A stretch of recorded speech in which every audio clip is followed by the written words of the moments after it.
Welcome students to digital lecture of class 12 physics. In our previous video, we have studied about electric conductivity, electron mobility and their relative derivations. Now, today we continue our this chapter and our first topic is what is ohmic and non-ohmic resistance. So we take first what is ohmic resistance. The conductors which obey Ohm's law are called ohmic conductors. The resistance of ohmic conductors is called ohmic resistance. ऐसे conductors जो Ohm's law follow करते हैं उन्हें ohmic conductors कहते हैं और ohmic conductors का जो रेजिस्टेंस होता है उसे हम ओमिक रेजिस्टेंस कहते हैं. फॉर एग्जाम्पल मेटल कंडक्टर्स जैसे silver, copper, aluminium, alloys like manganin, constantan, nichrome के जो रेजिस्टेंस होते हैं वो ओमिक रेजिस्टेंस के एग्जाम्पल हैं. इसके अलावा जब हम ओमिक कंडक्टर्स के लिए V और I मीन्स पोटेंशियल और करंट के बीच जो ग्राफ ड्रॉ किया जाता है तो वो हमें स्ट्रेट लाइन मिलता है जो ओरिजिन से पास होकर के जाता है. Now we come on non-ohmic resistance. The conductors which does not obey Ohm's law are called non-ohmic conductors. The resistance of non-ohmic conductors is called non-ohmic resistance. ऐसे कंडक्टर्स जो ओम्स लॉ को follow नहीं करते हैं, Ohm's law को ओबे नहीं करते हैं, उन्हें नॉन ओमिक कंडक्टर्स कहते हैं और नॉन ओमिक कंडक्टर्स के जो रेजिस्टेंसेस होते हैं उन्हें नॉन ओमिक रेजिस्टेंस कहते हैं. The resistance non ohmic resistance के अगर हम एग्जांपल्स देखें तो the resistance of vacuum tube, semiconductors, transistors, thermistor and electrolytes are the non ohmic resistance. इसमें भी जो V और I के बीच में इसमें जो ग्राफ प्लॉट किया जाता है उसमें हमें ग्राफ स्ट्रेट लाइन नहीं मिलता है, जबकि जो ओमिक रेजिस्टेंस है उसमें V और I के बीच जो ग्राफ प्लॉट किया जाता है वो स्ट्रेट लाइन होता है, लेकिन नॉन ओमिक जो रेजिस्टेंस होते हैं उसमें जो ग्राफ प्लॉट होता है वो स्ट्रेट लाइन नहीं होता है. Now we come our next question, colour code of carbon resistance. तो क्वेश्चन इस टाइप से बनेगा, what do you mean by colour code of carbon resistance. सबसे पहले हम देखते हैं कार्बन रेजिस्टेंस क्या होता है. Carbon resistance of different values are used in electric and electronic circuit. The value of this resistance is determined using colour code. जो carbon resistance के जो डिफरेंट वैल्यूज होती है उनका यूज इलेक्ट्रिक और इलेक्ट्रॉनिक सर्किट बनाने में किया जाता है और इसमें जो कार्बन रेजिस्टेंस की वैल्यू फाइंड करने के लिए कलर कोड एक डिवाइस होती है उसका यूज किया जाता है. The colour code of carbon resistance can be remembered by the following वे.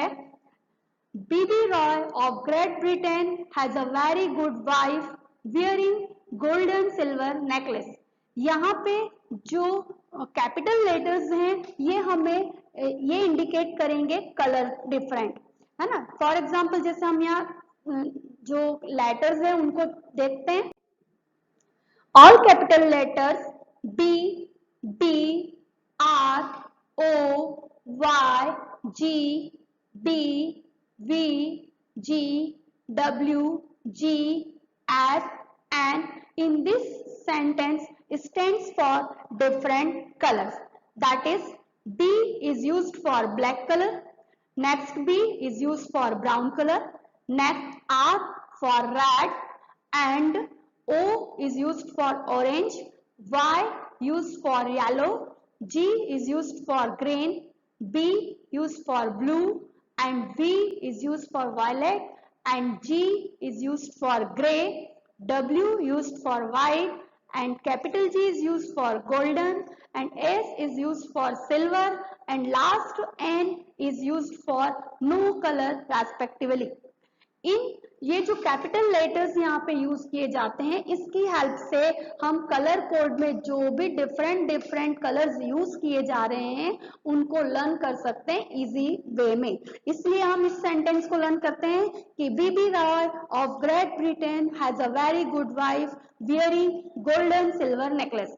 इस सेंटेंस की हेल्प से हम इन सारे कलर्स को लर्न कर सकते हैं।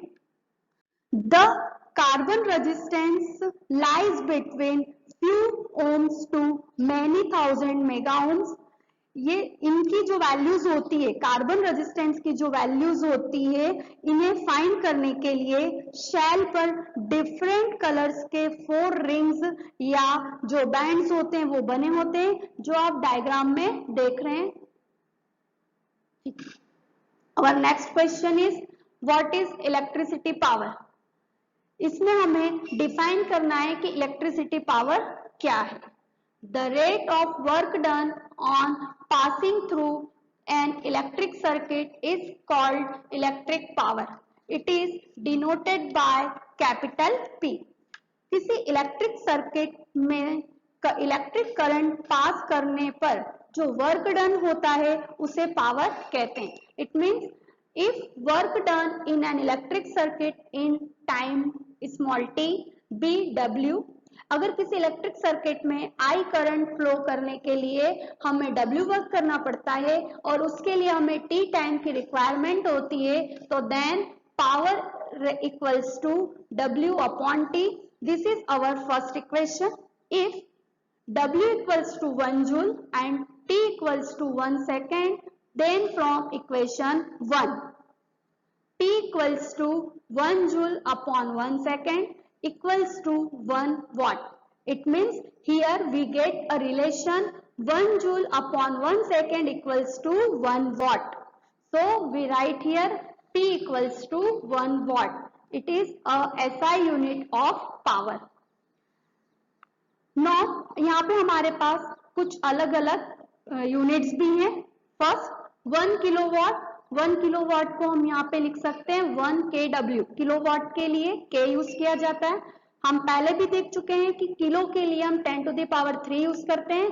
So we write here 1 kilowatt equals to 10 to the power 3 watt. Next 1 megawatt, mega के लिए हम M यूज करते हैं, वाट के लिए W सिंबल यूज करते हैं।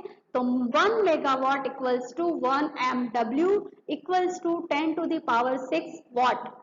मेगा के लिए हम पहले भी देख चुके हैं कि हम 10 to the power 6 का यूज करते हैं।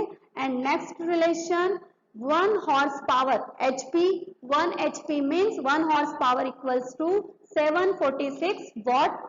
तो इस तरह से हमारी पावर की जो डिफरेंट यूनिट्स थी उसको भी हमने यहाँ पे लर्न किया है।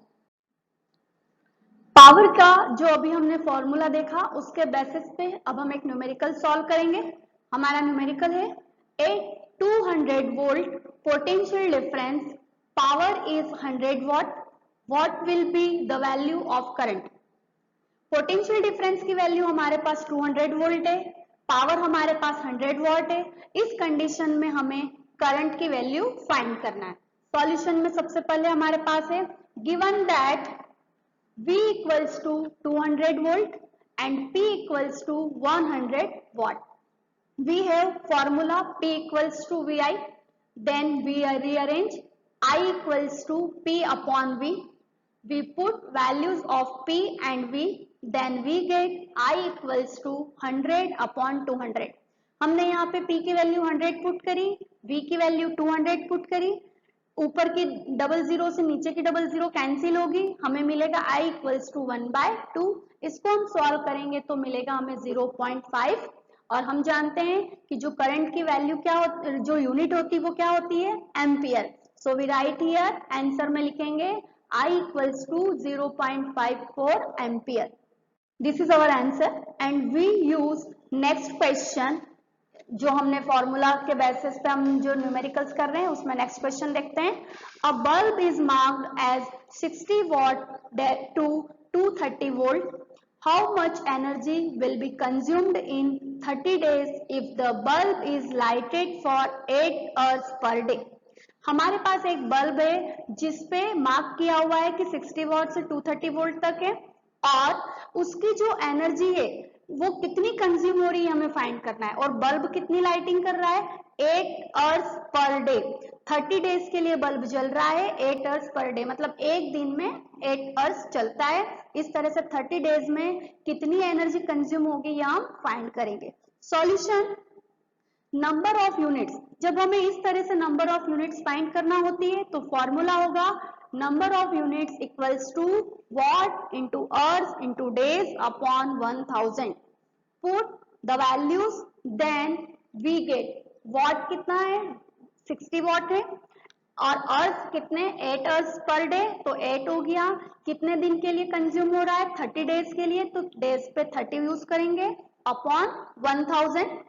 अब हम इसको और सॉल्व करेंगे 60 इंटू 8 इंटू 30, तो ये वैल्यूज हमारे पास हो जाएगी 14,400 अपॉन 100।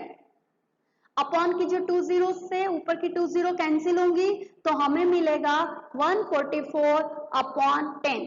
इसको और सॉल्व करेंगे तो मिलेगा हमें 14.4 किलोवाट अर्थ। सपोज कई बार स्टूडेंट्स क्या मिस्टेक करते हैं कि सॉल्यूशन पूरा सॉल्व हो जाता है, क्वेश्चन का आंसर सॉल्व करते हैं और वैल्यू निकालते हैं, प्रॉपर रिजल्ट भी याद निकलता है, आंसर भी मिलता है, लेकिन यूनिट लिखना भूल जाते हैं और ये हमारी मिस्टेक होती है जिसके कारण से हमारे नंबर कट सकते हैं। इसलिए स्टूडेंट्स आप ध्यान रखेंगे कि जब भी हम न्यूमेरिकल सॉल्व करते हैं तो जो रिजल्ट आता है उसमें हमें रिलेवेंट जो भी यूनिट होगी वो वहां पे लिखना कंपलसरी है अगर हमें अच्छे और फुल मार्क्स लेना है तो। I hope you understood all topics. If you have any doubt, write below in comment section. Thanks.